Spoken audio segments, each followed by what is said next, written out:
Hello, everyone, and welcome to the Power of Integrity podcast, where leadership aligns with principles. I'm delighted to have Paul Irving of Praetorian on this morning. Paul is a wonderful longtime friend and colleague, a professional extraordinaire. I really am going to enjoy this conversation with Paul. And Paul, would you be kind enough to tell our audience a little bit about your journey, where you are today, how you got there, so that they understand who you are and the pedigree that's gone into building you into the world that you're in today and how your organization's operating? You bet. Thanks, Ralph. Thanks for having me on.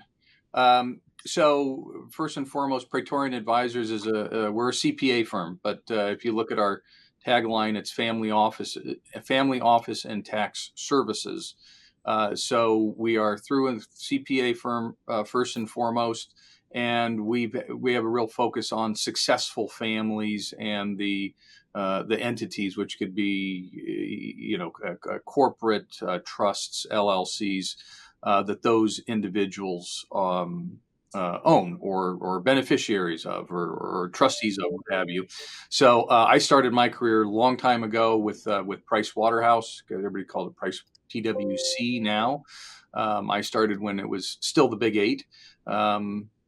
And then I moved over to Deloitte in 1997, where I met my current and longtime now business partner, Patty Drotter, and we were at Deloitte working together for 3 years. Also in that group focuses on the individuals and kind of the middle market companies. And then we both had an opportunity to go on to a company called My CFO, which was the hot thing 23 years ago with the tech boom. And so we were over there for about 18 months before we had the opportunity to start our own firm. So in October of 2001, we started our own firm. We acquired a practice that just had a great lineup of clients that really just fit the niche that we were working in.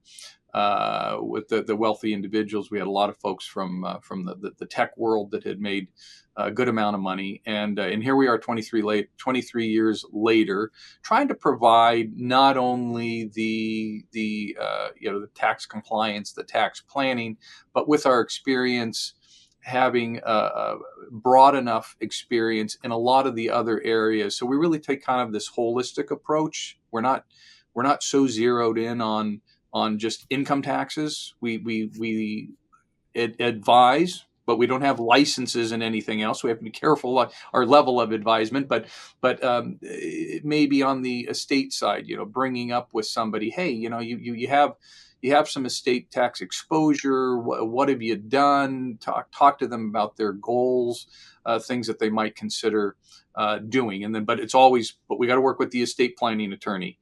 So we do that in several different areas because we tell people that they can get great advice in a silo from the estate attorney. They can get great advice from their investment folks, from their insurance folks, from us. But if those things those parts aren't fitting all together, then it may not be the best solution. So we really try to work with clients on the team concept to make sure that all of their T's are crossed and I's are dotted. So that's what we're doing over here. Wonderful. And I know you've got a who's who clientele, and you just said it without saying the word. If the planning is not integrated, which is an extension of integrity, if it's not integrated, you could have less than an optimal outcome and a less than optimal plan. And getting integration or the integrity to the plan is critical with having integration. If I patch those words together. Yeah, no, that's absolutely right. And a lot of times our clients don't know that we're working for them behind the scenes, talking with those other advisors, saying, hey, this works well from a tax standpoint. What about from an investment standpoint, or what about from the estate side? But yeah, you're absolutely right. It's a cohesive plan with like you said, the integrity of the plan is paramount to making it all work. Yes. Paul, can you give our audience an example of how prioritizing integrity, the principle of integrity, has benefited you professionally and or personally? Yeah, well, I think that we all know, or at least I know, and I know for my long relationship with you, Ralph. There's something inside of us that we know if what we're doing is right or wrong. And sometimes when we see people who make wrong, and I don't mean factually wrong, because guess what? I'm not perfect. I don't always make the right decision, but just about what's the right thing to do, what's the wrong thing to do. We've got something inside of us that tells us if we're doing something, going, I'm not so sure this is the right thing to do, or I know for doggone sure it's not the right thing to do. And I don't know if everybody has that. So I feel that. I was blessed either with the genes or the parents who instilled integrity and doing the right thing into me and my brothers, and I've tried to carry that on with my kids. Um, so uh, it's just it's really to me, we can define integrity in a few different ways. To me, it's about doing the right thing, and I've found that over the years that it's much easier to do the right thing than to go down some other path trying to hide or cover up something. It just doesn't work. It's all going to catch up with you sooner or later. I'll give you an example that actually didn't have to do with our business, but my son got a job with a company. He was excited about the job. They gave him a signing bonus. He'd put out his resume with several companies, and about 5 or 6 months after he started his job, he got a call from a big company that we all know that was really kind of of the jobs that he'd put in for the applications.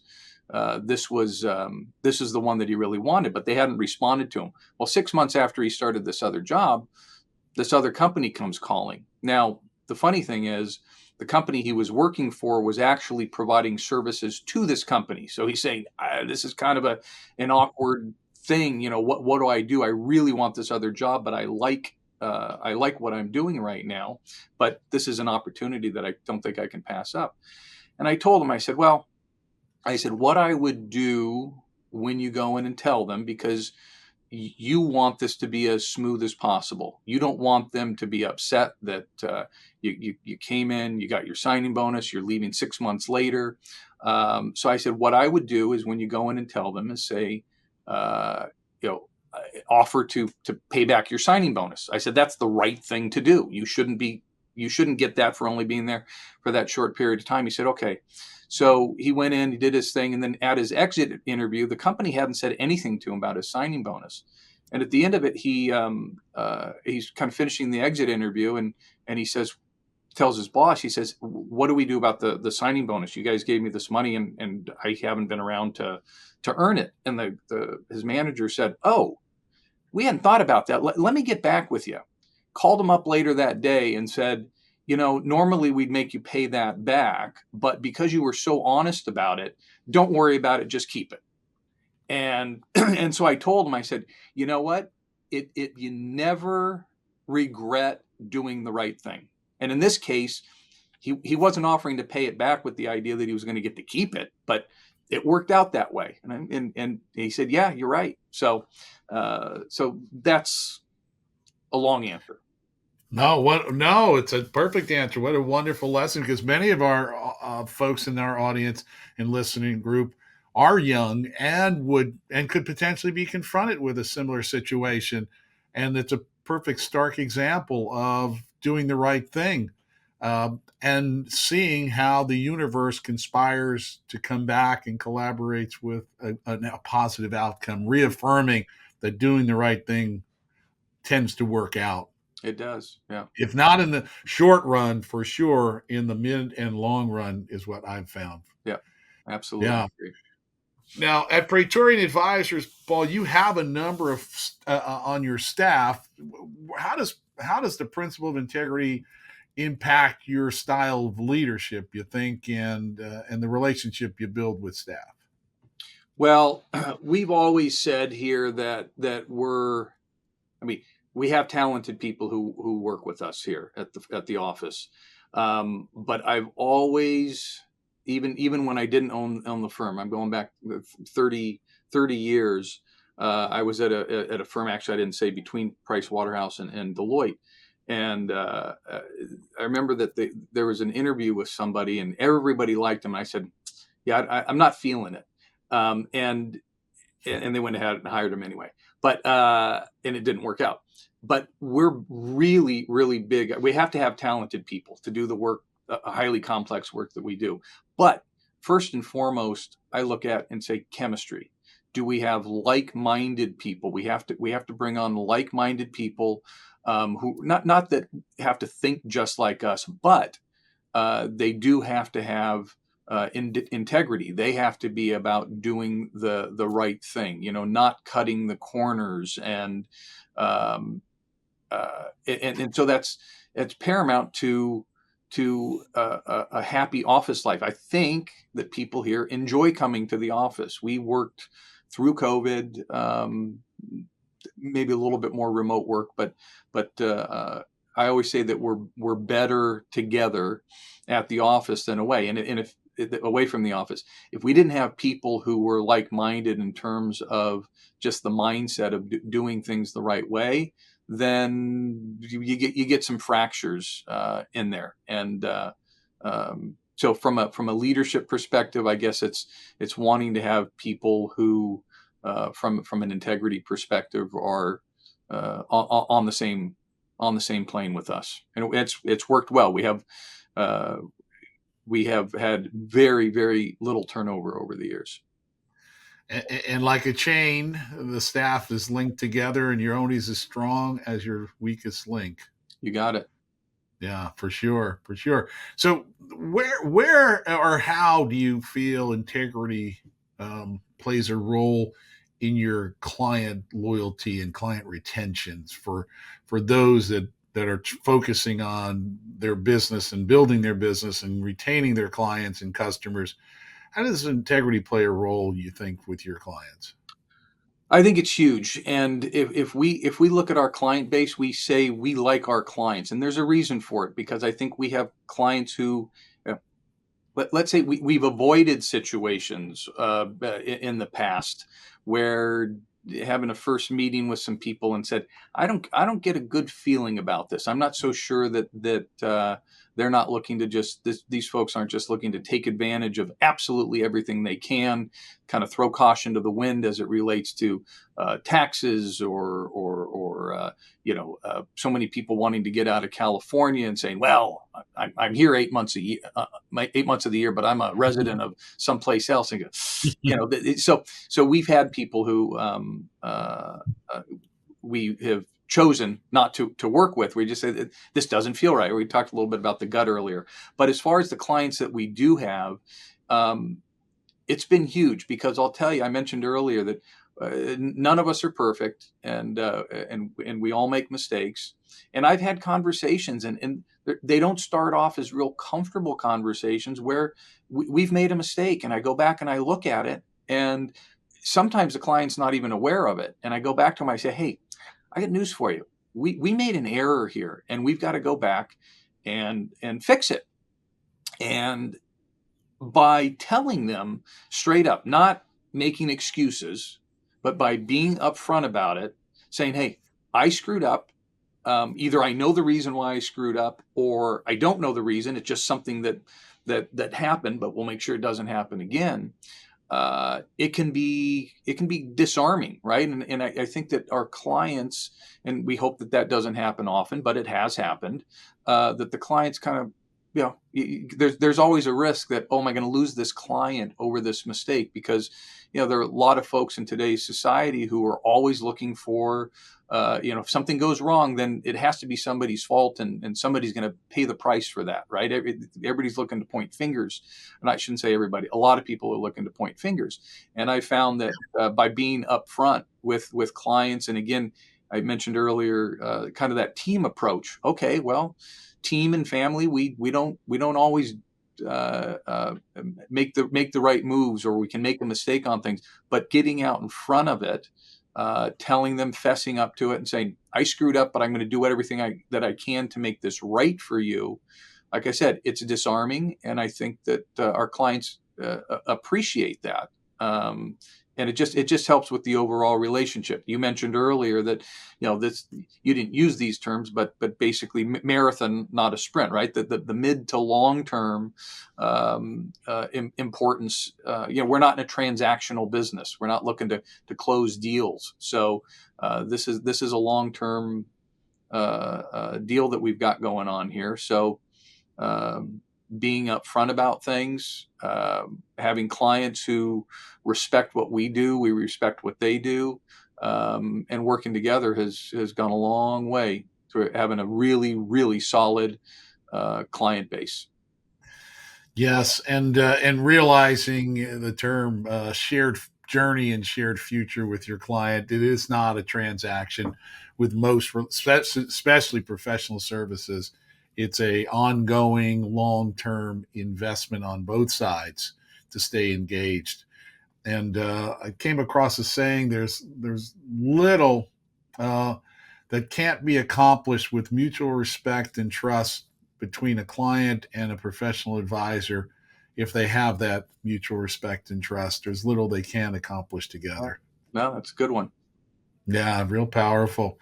Well, Paul, as we're talking, everybody has an example. I'm sure one's going to come to mind about when the counterparty you were involved with, not just the gut, but you actually were knee deep in a situation potentially, and someone was lacking integrity and how that turned out. Can you give our audience an example of what might have gone on in a situation, and as riveting, as stark as that example might be? Yeah, I am. Well, okay. So going back, we have a long time, 23-year client, really, really good guy. He had worked for a company, and there was a shareholder, a class action lawsuit against the company, and he was no longer with the company. He said, "So I figured I'd fill out the forms. I thought maybe I'd get a few bucks out of it once the settlement, once the attorneys got all their piece of the pie." He said, "I might get a little money out of it." And I said, "Yes." I said, "What happened?" He said, "I got a check for $600,000. Okay, now that's some real money. And Yeah. he said, "But he said, there's no 1099 on this." And I want to let everybody know, it doesn't matter if you got a 1099 or not. If it's income, it's income. You've got to deal with it. Just because the IRS doesn't have a piece of paper that says, I know that you got this, doesn't mean that you don't have to report it. So he said, "What do we do?" And I told him, I said, "Well, it's income. You have to report it." And he says, "Well," he could kind of push me a little bit. And he's actually a guy who does worry about things a little bit. And I said, "Look, you told me 5 minutes ago that you thought you might get $10,000-$15,000 out of this." I said, "You got $600,000. I said, "Pay the tax and be happy with the net that was far more than you ever thought that you might get from this."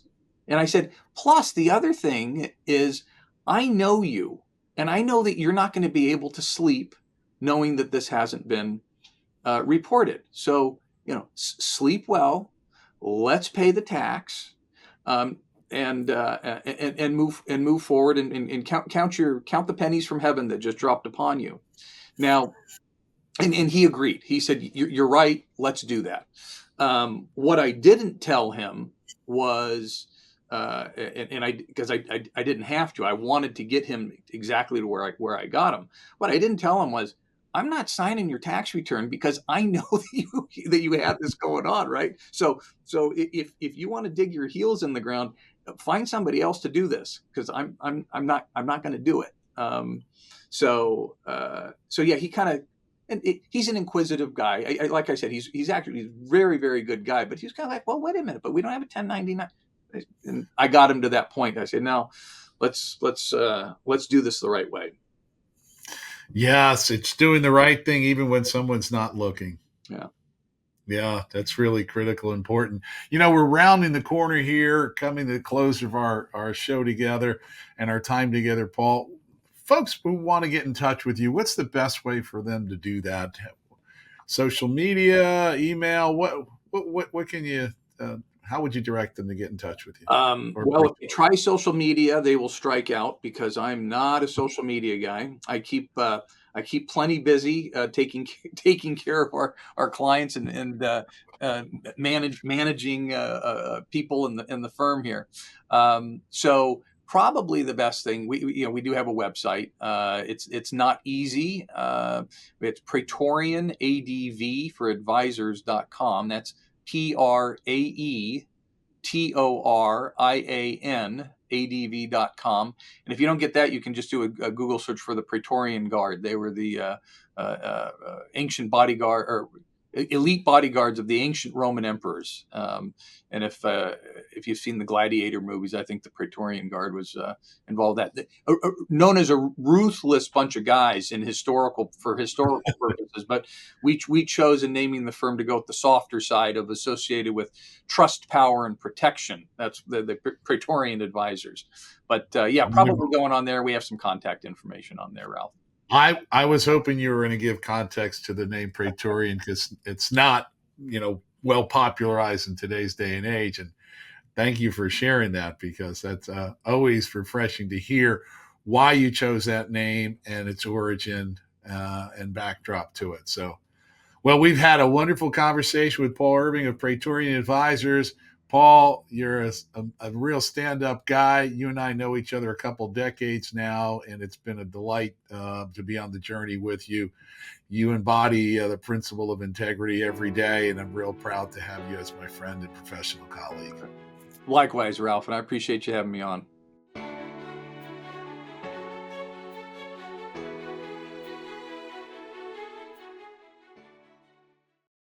The information presented in this program is provided for informational purposes only. The information is believed to be reliable, but no guarantee of accuracy is made or implied. Expressions of opinions are as of this date and are subject to change without notice. The information in this material is not intended as tax or legal advice. Please consult a legal or tax professional for specific information regarding your individual situation. This information does not constitute a solicitation or an offer to buy or sell any security. Investing involves risks, including possible loss of capital. Ralph Adamo is registered with the securities and are offered through Kovac Securities, Inc., member FINRA, SIPC, 6451 North Federal Highway, Suite 1201, Fort Lauderdale, Florida, 33308. Telephone number 954-782-4771. Investment advisory services are offered through Kovac Advisors, Inc. Integrity Wealth Management is not affiliated with Kovac Securities, Inc. or Kovac Advisors, Inc.